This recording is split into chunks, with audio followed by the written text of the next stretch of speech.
Good morning, everyone, and thank you all for being here.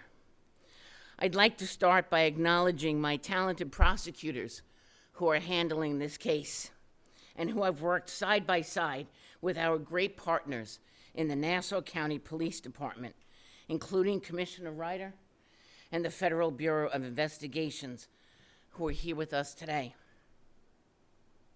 I am here to announce the indictment of Andrew Dykes, a 66-year-old Army veteran from Florida, for the murder of Tanya Denise Jackson in 1997. Dykes was arrested last week in his home in Ruskin, Florida, and extradited to Nassau County yesterday to face this charge. He was remanded after today's arraignment and faces up to 25 years to life in prison. For more than 2 decades, the media, internet citizen detectives, and people across Long Island and around the world have speculated about Tanya's death. And today, we finally have some answers. Tanya Jackson, known from the time of her death until earlier this year as Peaches, was not the victim of a serial killer. We allege she was the victim of a man that she loved, the father of her child, Andrew Dykes. The defendant was a married man, a father of two, when he met Tanya Jackson in the Army at Fort Sam Houston in San Antonio, Texas. They began a relationship in March of 1995. Tanya Jackson gave birth to her daughter, Tatiana Dykes, at a hospital in San Antonio, where both Tanya and the defendant were assigned. Dykes was a medical sergeant in the Army who began his service in 1980 and was operating as a military instructor at the time he met Tanya. He specialized in anatomy, and physiology. Specifically, reviews of his medical military performance obtained during this investigation praised his skills in certain subjects: skeletal, muscular, and circulatory systems, to be exact. Before that, Dykes was also an operating room technician in several countries and different posts in the military. Around the time of Tatiana's birth, Dykes was transferred to Fort Hamilton at the foot of the Verrazano Bridge in Brooklyn.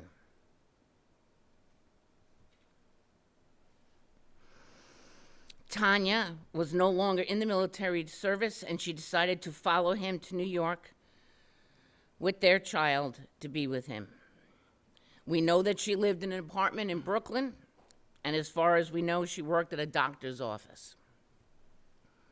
And then, in 1997, all the information we have about Tanya Jackson and Tatiana Dykes and the lives that they lived abruptly stopped. Tanya Jackson and Tatiana Dykes simply vanished, and for decades would only be known as Peaches and Baby Doe.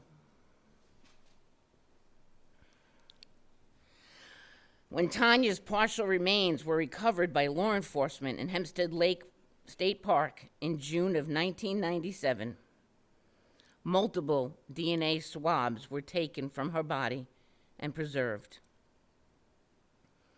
In 2007, forensic work by the Nassau County Medical Examiner's Office was able to detect the presence of semen in some of those swabs.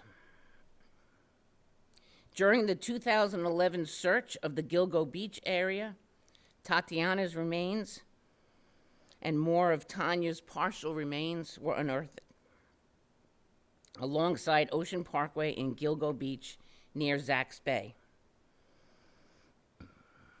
Investigators determined that the child's remains belonged to Jane Doe, or Peaches.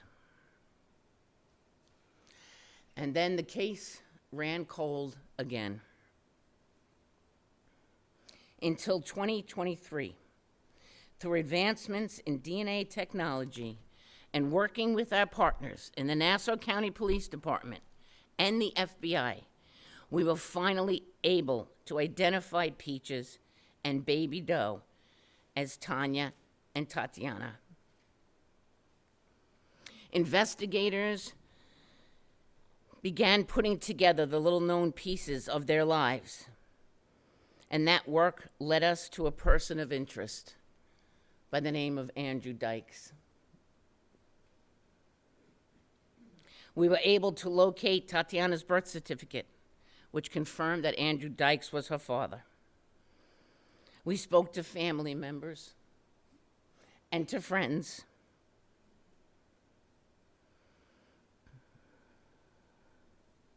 Last December, Dykes was interviewed by our law enforcement partners in the Nassau County Police Department. He admitted to being Tatiana's father and having a relationship with Tanya.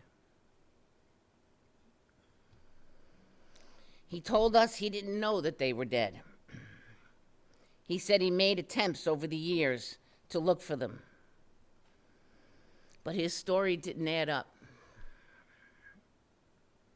And based on what we learned during this phase of the investigation, we began surveillance operations on the defendant in October of 2024. On October 22nd, 2024, Dykes was followed to a Charlie's Cheesecake and Wings located at a Tampa mall near his home. He had been drinking from a styrofoam cup with a plastic lid and straw. He threw it in the trash, and investigators recovered that cup.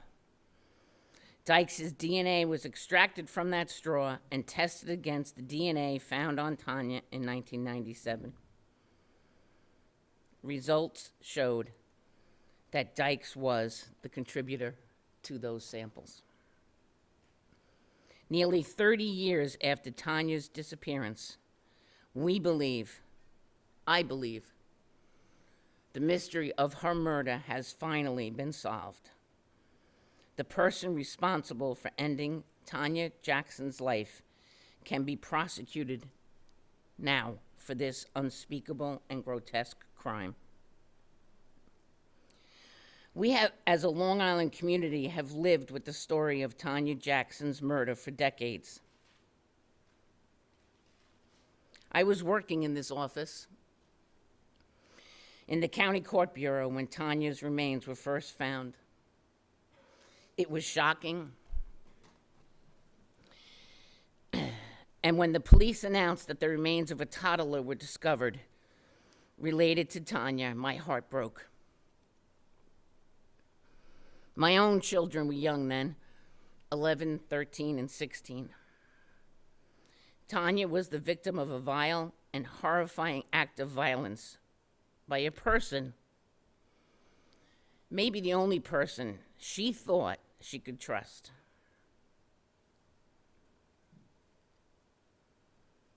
But we begin the fight for her now. Decades after her cruel and untimely end, we begin the fight to bring her killer to justice.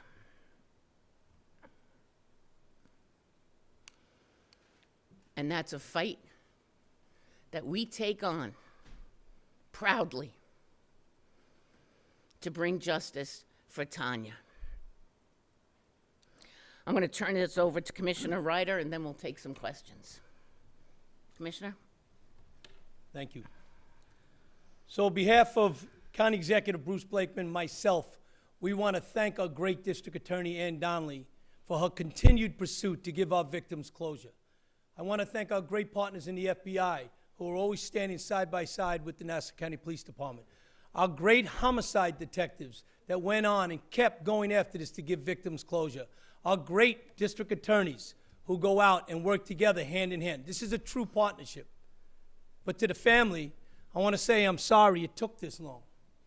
I'm sorry that this animal got away with what he got away with. Instead of being a man and owning up to what he did years ago and fathering that child, he ran away from it after destroying your lives, your sister's lives, and that baby's lives. It's unspeakable, the acts that he did, but I tell you today is that he's now going to answer because of what our district attorney's office has done.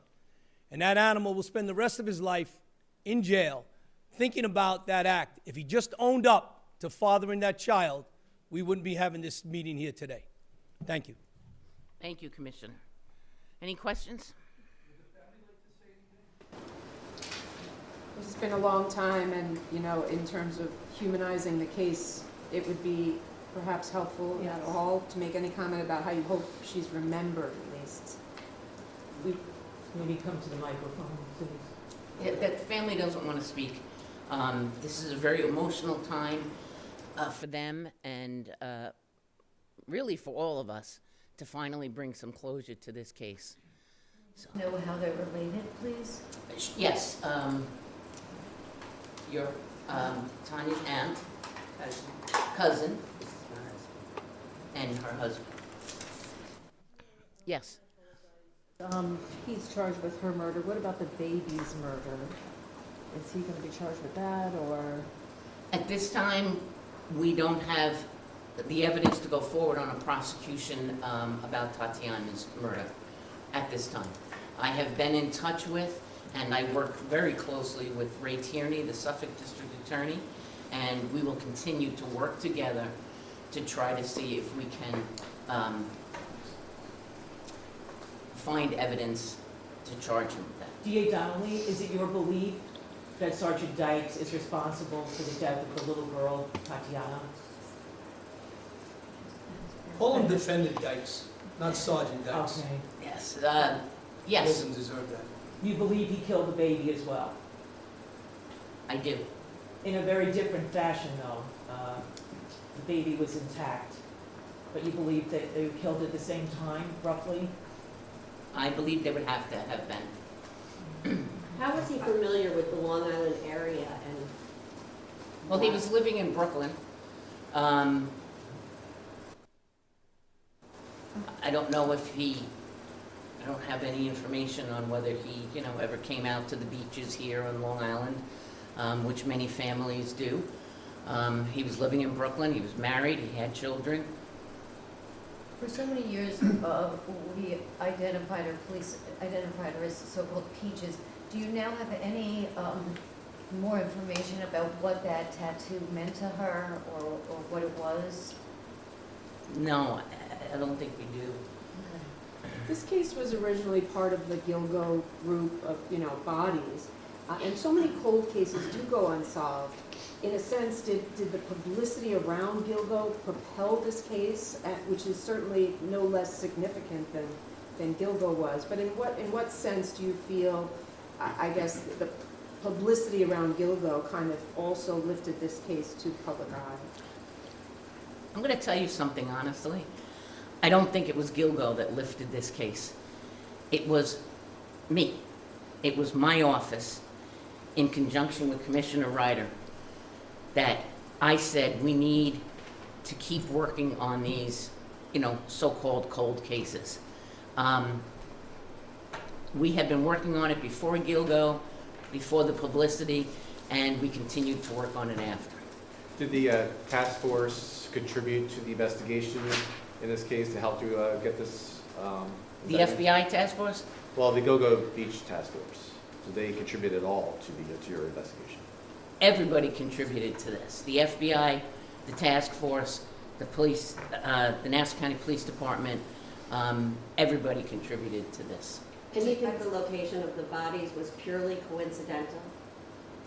Her body was found at Hempstead Lake State Park in a plastic container.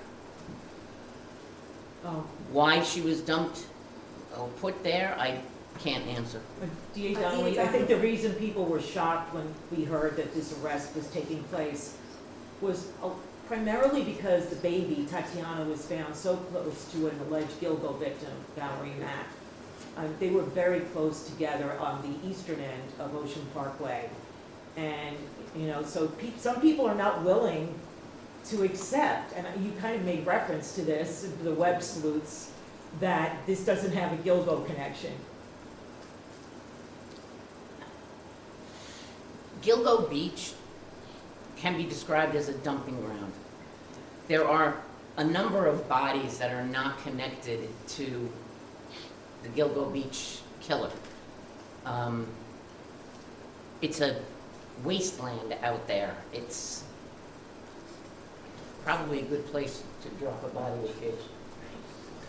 I have a question for Commissioner Ryder, if you will. Yes. This is a man who went for years and years, and apparently his defense attorney is telling us in Florida he worked in state police and he worked as a corrections officer. So, I mean, I'm sure you have strong feelings about that, you know, that this man is sort of living quietly, but he's in law enforcement. As I said, don't call him Sergeant Dykes. He doesn't deserve that. He might have worn that uniform. He may have served, but he was a homicide subject. He's a murderer. He destroyed people's lives. He threw a baby out like the trash into the weeds. He cut the other body up and dumped it in a container and threw it into a sump.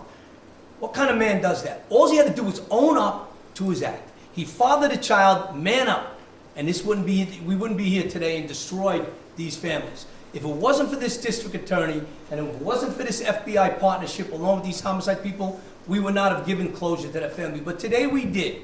And that guy deserves no credit. We shouldn't even say his name. That guy referred. He's an animal for what he did. Commissioner Ryder, so you're saying he allegedly did this to hide it from his family at the time, the 2 kids and the wife. Can you just talk about the motive? I'm not going to discuss the motive. The motive will be discussed and the facts will come out in the case. But I will tell you this, is that all he had to do was man up. And he doesn't have that in him. D.A. Donnelly, the defense attorney suggested that he was going to attack the DNA testing in the case. Can you tell us a little bit about how the match was found? He said that the new technology would be contested. Yeah, all I'm going to say about that is that advancements in DNA have been just a welcome part of solving cases in the district attorney's office and solving cases in the police department. And one other question was that I asked him about the vaginal swab. He said it's not unusual for partners that his DNA would be found on the vaginal swab, and that it didn't prove that he was guilty of the crime. How do you respond to that? I think they'll see at trial how we respond to that. But will you be stressing his expertise? I saw you when you put up his record and his job that he had as an instructor in anatomy and operating rooms. Will that be a big factor here in terms of? It's part of how the body was dismembered. Was the family searching for her for a significant amount of time, as far as you know? Yes, the family always wanted to know what happened to her and why she just kind of disappeared. Did he ever report her missing? Did he? No. All right. Thank you. Everybody. Thank you.